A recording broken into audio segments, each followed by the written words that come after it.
So I was recently asked on Discord if it would be possible to recreate this infographic in Resolve, and of course it is. So here we go.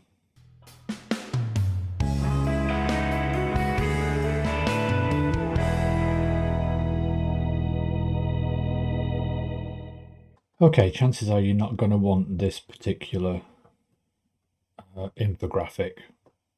The tutorial, I guess, is more about looking at the methods used to make it. So we're going to be working in Fusion, so you need to find your Fusion comp. It will either be, turn on your effects library, come to effects, and it'll be at the top here. Or if you're a regular to my tutorials, by now you should have clicked on this little star and you'll have a Fusion comp down here in your favorites. Bring your comp on. Now, for the sake of this tutorial, I'm going to make it the same length as the video. You'll see why in a minute. So once you've done that, you can get the video off the track. I don't need that anymore. And into Fusion. Why did I make it the same length as the video? I made it the same length as the video because I'm going to use the video as a template.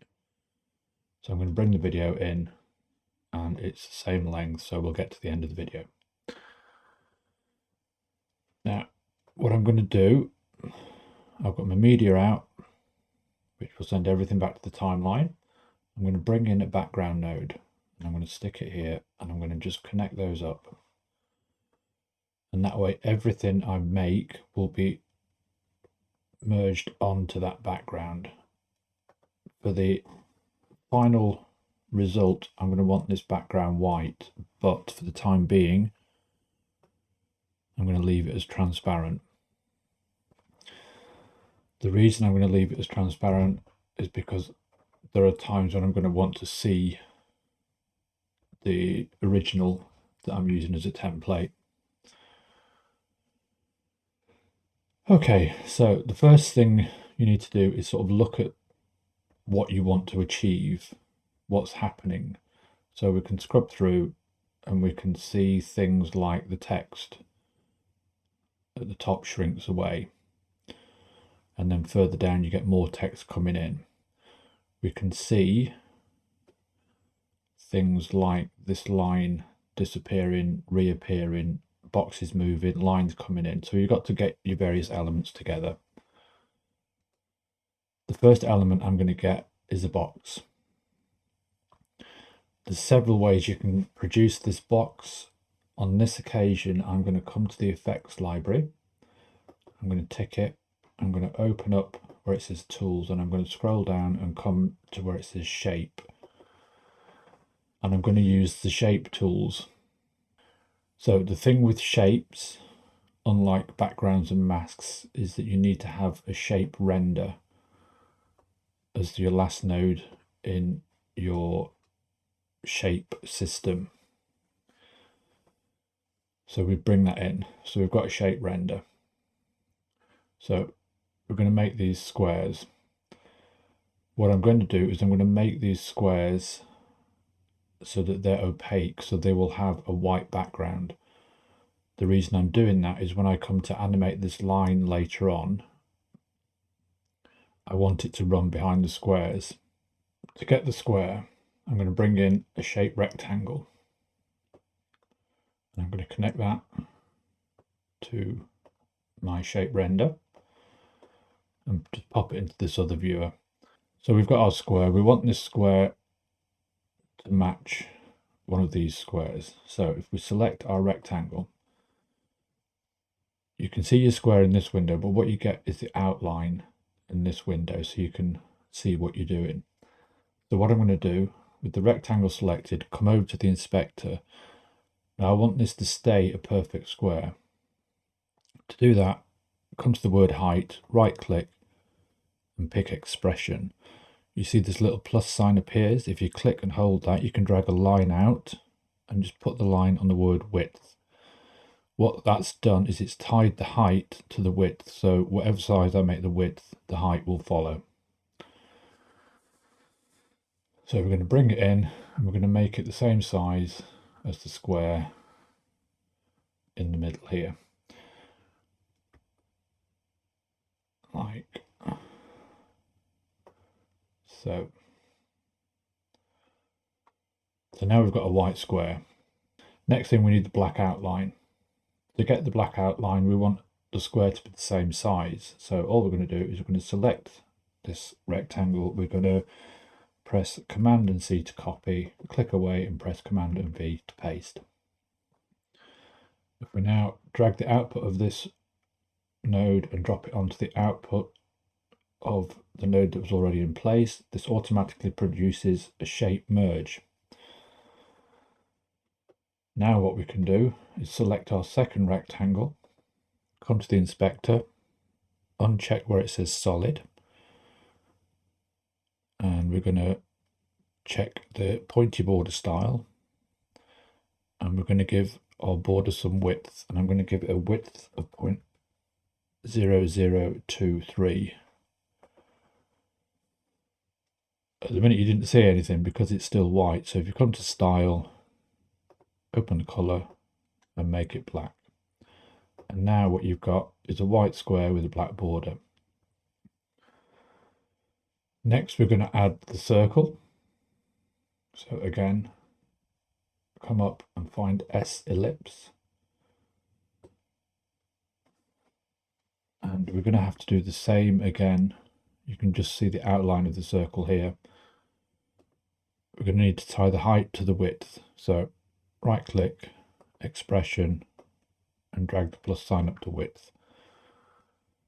Now we also want this to be outlined and black. So with your ellipse selected, uncheck solid, make the border width the same, 0.0023.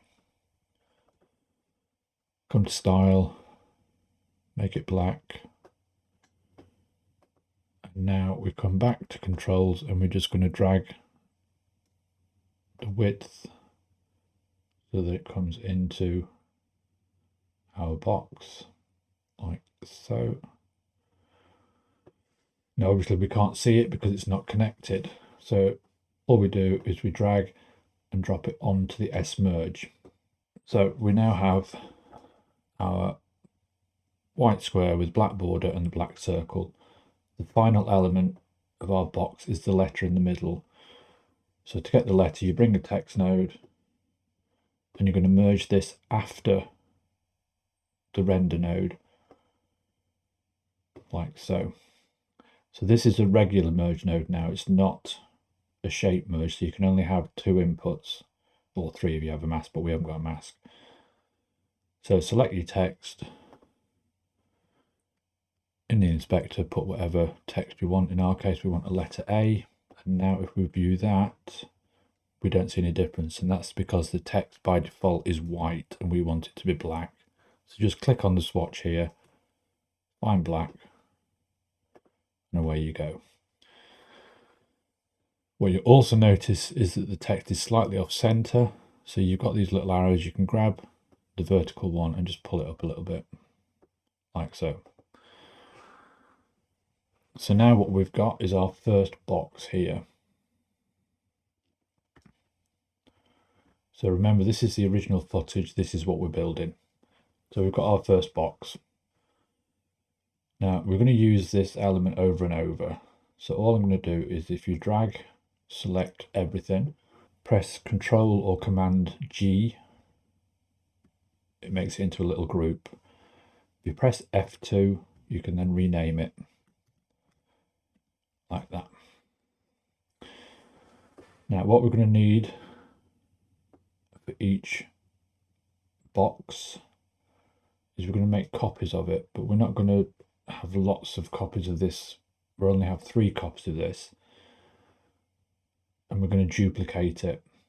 So with your box selected, I need to bring a transform node in to allow me to position it. So you can pick your transform here on the hotbar. With your transform selected, what you can now do is grab, again, you've got your little arrows, or you've got a box in the middle that'll grab both, but to keep it horizontal and vertical, grab the horizontal arrow and move it over so that you're over this box.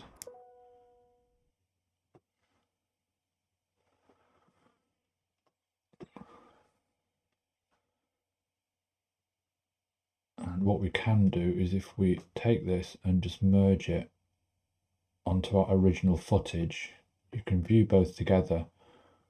And if you look, we're slightly off there, so you can bring it over and position it like so. So now we've got our box on top. What I'm going to do now is duplicate this box 3 times. To do that, select your transform, Shift and spacebar brings up this select tool dialog, and just type duplicate. And you want this duplicate with the little icon here, not the magic wand one. I doubt you'll have that. I've got that from a plugin. I think it's Crocodile, I don't know. But we want this one here. So bang, put your duplicate in. With your duplicate selected, come to your inspector. You want 3 copies. And what we're going to do is we're going to drag it along the x-axis. So if you come to center X, click and just drag, and you'll see the 3 copies appear, or 2 extra copies. And what you want to do is line them up.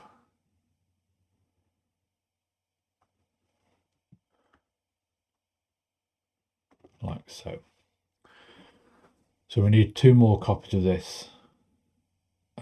So rather than rebuild the whole lot, if you just select all 3, Command C, click away, Command V, and you get another copy. What I'm going to do is I'm going to disconnect that. No, I'm not. I'm going to leave that there for now. Yeah, I'm going to disconnect that. What I'm going to do is I'm going to merge this onto my background like so, and then I'll drop that merge onto here so that we can still see our template while we're working.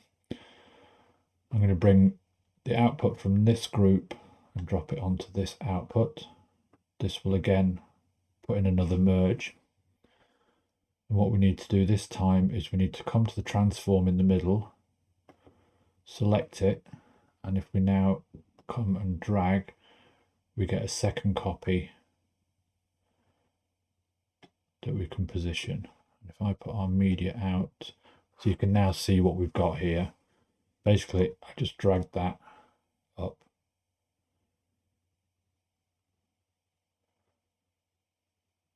And I'm going to do the same again. So copy, paste, and just drag the output of this one onto the output here. And now we've got 3 copies of this, but obviously we need to move this one. So again, come to the transform, and this time we're going to come all the way down to the bottom, like so. So now we've got our grid of letters. So the next thing we're going to do is we're going to animate these. So if we use our arrow key and step forward to here. So what I'm going to do for a minute is I'm just going to disconnect that because I want to actually see. So this is still the template footage, and what I'm looking for is this point here where the boxes start to move.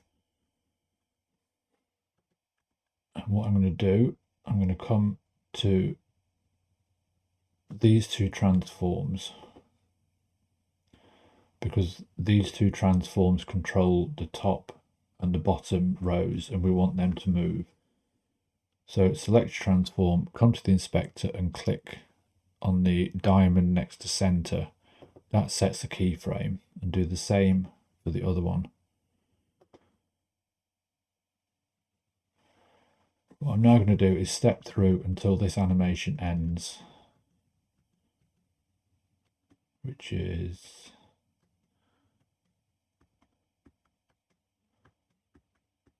there. And I'm going to set another keyframe on our two transform nodes. What I'm also going to do is reconnect to our template so that I can view my squares and their squares. So come back to your transforms. If you click next to the red keyframe, there's a little arrow. If you click it, that will take you back to your first keyframe, or forward to your next keyframe. So at this keyframe, I've got this transform selected, which is the top row. And again, all you need to do, grab the little arrow and move it over to put it back in place, and then come to the other transform. So your bottom row, again, grab the arrow and pull it over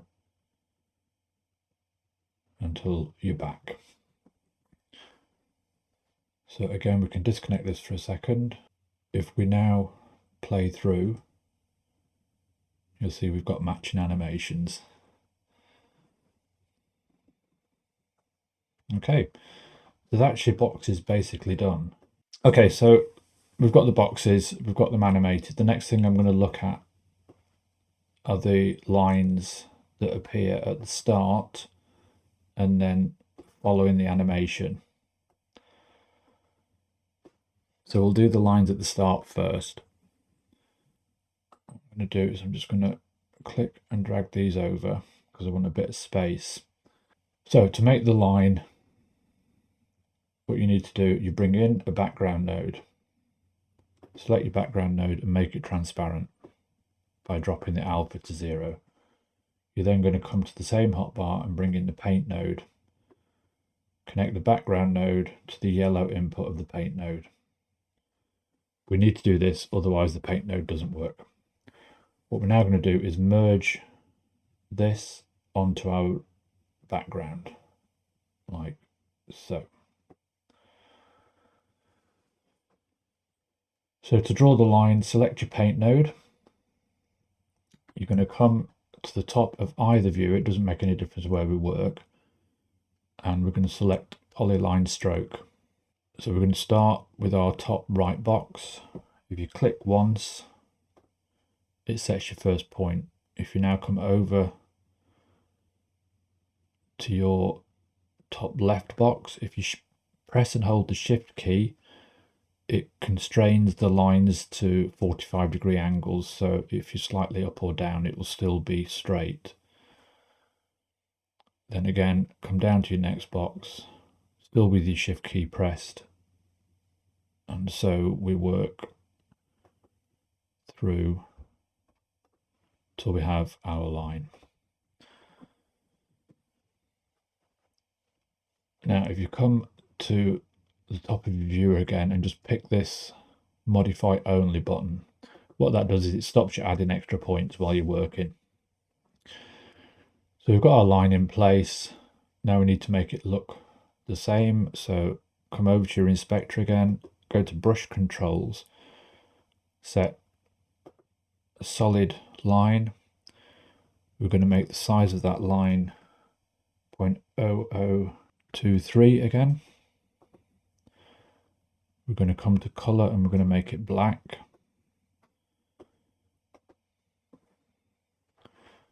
Let me just make our background white for a minute so that we can actually see what we're doing. Like so. So you've got your black line. Now the next thing we need to do is animate this line. Now if you come back to your paint node, you've got stroke controls at the bottom and you've got this right on slider. What the right on slider does, if you watch the line, is it draws or removes the line. So that's what we're going to use to animate it.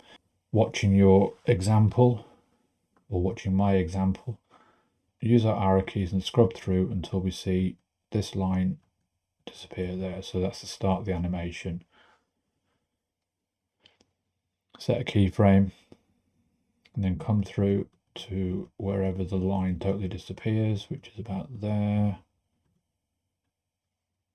And what we're going to do is we're going to drop these two values to 0.5.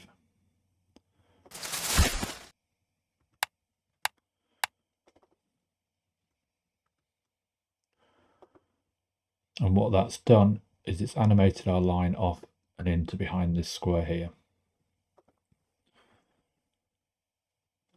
And so now, as you play through, you've got the same animation on both. Now, the next line that we need to animate, when we get to here, is you see this line comes across. Now, in the original, they got very sloppy and put the line over the top. We're not going to do that. So again, same process, bring in a background, make it transparent, bring in our paint node, connect them up, merge it on, and select your paint node, do polyline stroke, and this time we just need to do one line going across. So we will start here, click, hold shift key and come over and click again. Now again, come up and modify only, select your paint 2, brush controls, circle brush, 0023, make our line black, and open our stroke controls. And now again, we just need to use the arrow keys to work out where the animation happened. So it starts there. In this case, it's straightforward. Keyframe the right on and drop it to 0, and then come forward to where the animation ends.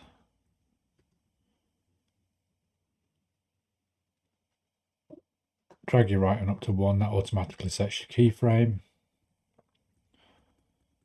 And then you've got your line animating between your boxes. Now we need to do this 3 times. Now we can do 3 of those, or we can come back to our friend the duplicate node. So select paint 2, shift space bar, duplicate, add in a duplicate node. Again, we want 3 copies because we've got 3 lines. And then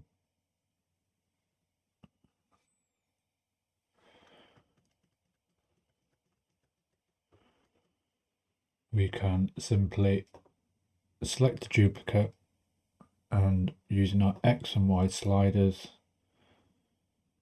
we can bring our 3 lines down and across.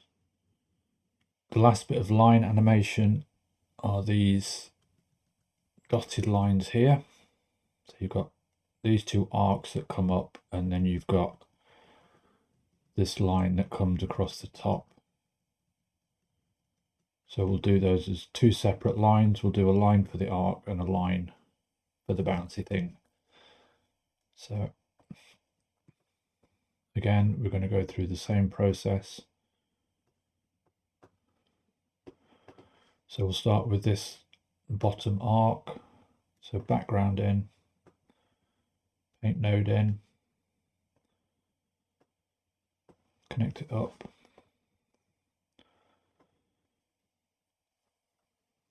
Background transparent.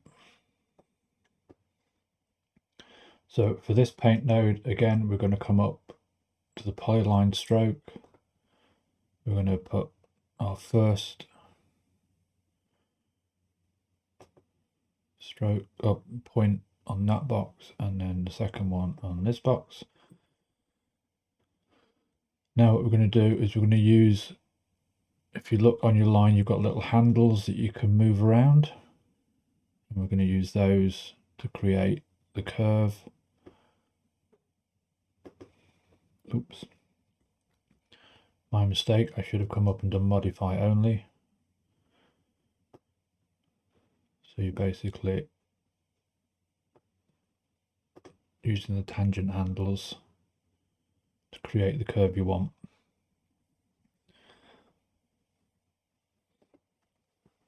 So again, with your paint node selected, we need to set up our line. Solid 0023 black. Now what we're going to do different is we're going to make this into a dotted line, and to make it into a dotted line, come down to the very bottom, and where you've got spacing, just crank that up, and what you'll see is it starts to turn into dots. Now the slider will only go up to 1, but if you double click in the box you can type whatever numbers you want in there. So let's take it up to 1.5. So that's possibly too far spaced out, so bring it down a bit. And this is to taste, really. You can.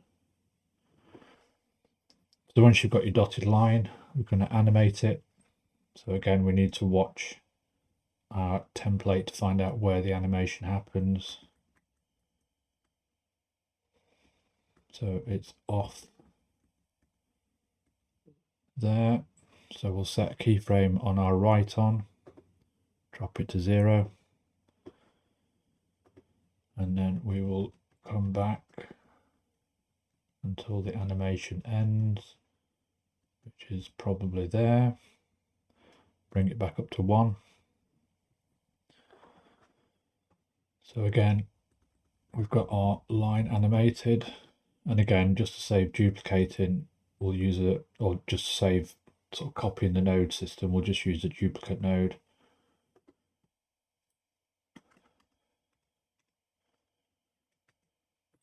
And this time we only want 2 copies. So with duplicate selected, if you come, probably easier to do it there, select your duplicate, and again we're going to use our X and Y to position, like so. And then you've got your final line, which is this bouncy one that goes all along the top. So background, paint node,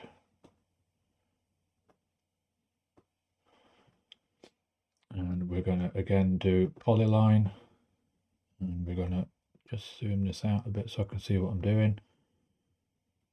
And this polyline goes from here to here to here to here.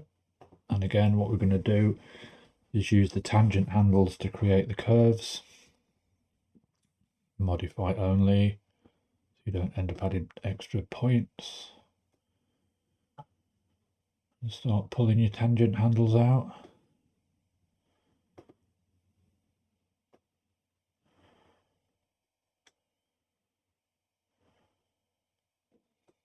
Now, each point has 2 tangent handles. So one here, one down here. Now, if I grab this handle and move it, you can see it's starting to move the other one.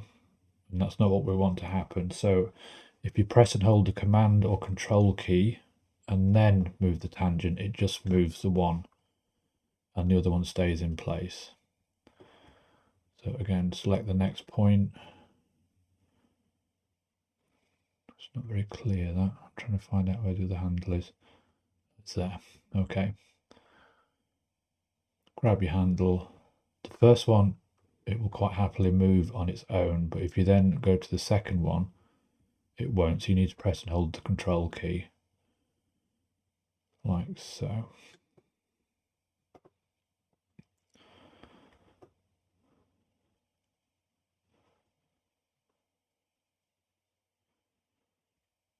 We need to, and then it's just a case of tweaking it to get it to look how you want it to look. So once we've got our line in place, we go through the same process, so we can merge it on, background, transparent, paint node, brush controls, circle, 0.0023, color, black, and we're going to do the same as we did before with the dots. So if you come back to the previous paint node, we've got 1.277. So we'll do the same again. So come back to your latest one, 1.277. And that'll give us the same dots. And then again, using your arrow keys, scroll through to find where the animation starts, which is probably there. Keyframe the right on, drop it to 0, and then come forward to where the animation ends, which is like there, and just drag your right on up to 1 and you're good to go. So now we've got both animations in.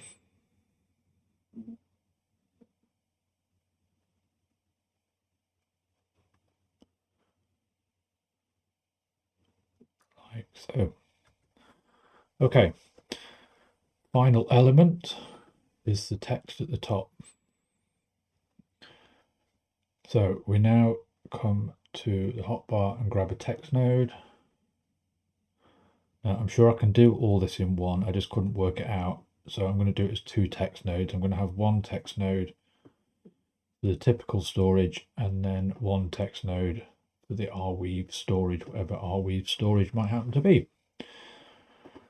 So text node, merge it on like so. Change the color to black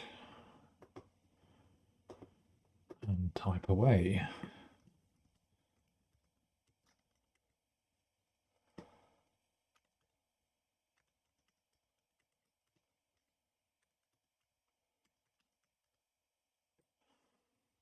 Oop. Would help if I could type. Now obviously the text at the minute is in the wrong place, so just again little arrows, just grab the vertical arrow and pull it up so it's roughly where you want it. Now animating the text, if you can see, it kind of shrinks letter by letter. To do that in Fusion, we're going to use what's called a follower modifier. To apply the follower modifier, you come up to your inspector, you put your mouse over the text box and you right click and you look for the word follower. As you hit follower, this modifier's button lights up. If you click on that, you've now got lots of different controls. Now these are all controls for the follower.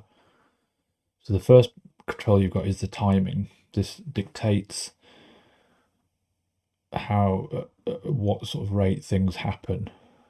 What we need to do is get our text to shrink from the right to the left. So we're going to go to order and do right to left. We now need to put in a delay. I'm going to put in a delay of 1 frame. Again, you can play with this to get the sort of timing that you want, but I found that this worked. So 1 frame. So now what we're going to do is come to the transform tab and tell our modifier what we want it to do. And what we want it to do is resize the text. Now I tried using the text size itself and it just didn't work. But in the transform tab, you can change the X and Y size, and that's what we're going to do. So we're going to keyframe when the text starts to shrink, which is pretty much from the first frame. So add keyframes to X and Y. I found that coming forward 12 frames gave just about the right timing. If you then drop X and Y, if anything, that's a little bit quick. So let's click on those and get rid of them and come back maybe a couple of frames. Where's that at? What I'm doing is I'm comparing what we've got here with what we've got here. So that's maybe a bit slower. maybe 15 frames. Yeah, maybe 12 was.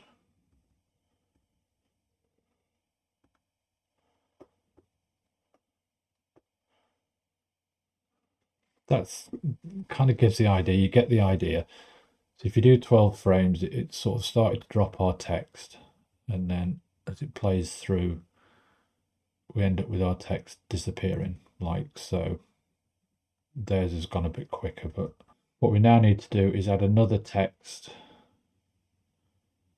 so that we've got the R weave coming in. So just bring in a text node, merge it on, and again type in whatever you want.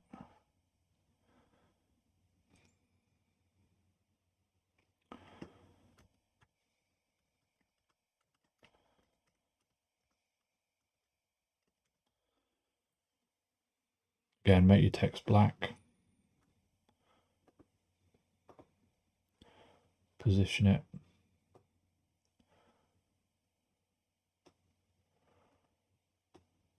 what you can do is if you come to your text one and go to layout, copy this number, this is the vertical position, and then do layout and paste it in here. What that means is both texts are in exactly the same place. So to animate this one, we're going to do the same sort of process. Right click, follower, go to modifiers. This time we're going to go left to right because we want it to start at nothing and grow from that direction. Again, delay of 1, come to your transform and find, so you can just see underneath the other text disappearing. So once that's totally gone, so it's about there, we are going to keyframe size again, and this time we're going to drop it down to 0, so there's nothing to start off with. We're going to come forward about 12 frames ish, and we're going to put them back up, and so you end up, time is slightly different to the original, but you get the idea. And that is basically that's the whole lot. So you've looked at using shapes to build your boxes, you've looked at the polyline to animate various lines, you've looked at making dotted lines, and you've looked at using a follower on your text. And I hope that is understandable for you. If we now go back to the edit tab, we give this just a minute to cache, and we can play it through.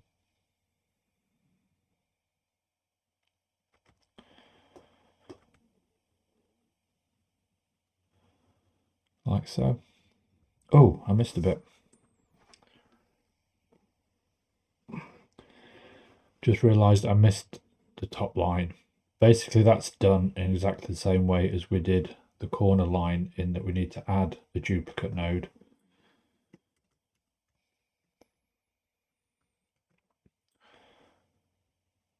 And then we can just use the X and Y offsets to reposition it in exactly the same way as we did the other one. Like so.